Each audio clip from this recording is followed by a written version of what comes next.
Okay, this is going to be second drag race. By the way, this is on a high output 3, fully charged. And obviously the Ridgid high output 3, fully charged. So, switch the bits too. Hopefully the Milwaukee doesn't break it. But it probably will. 3, 2, 1. Make sure we're forward. Go!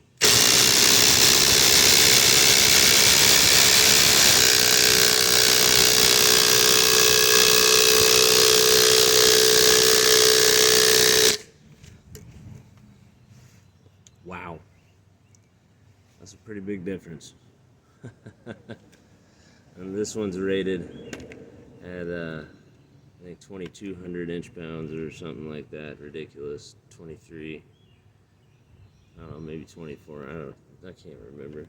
This one's rated at 2,000.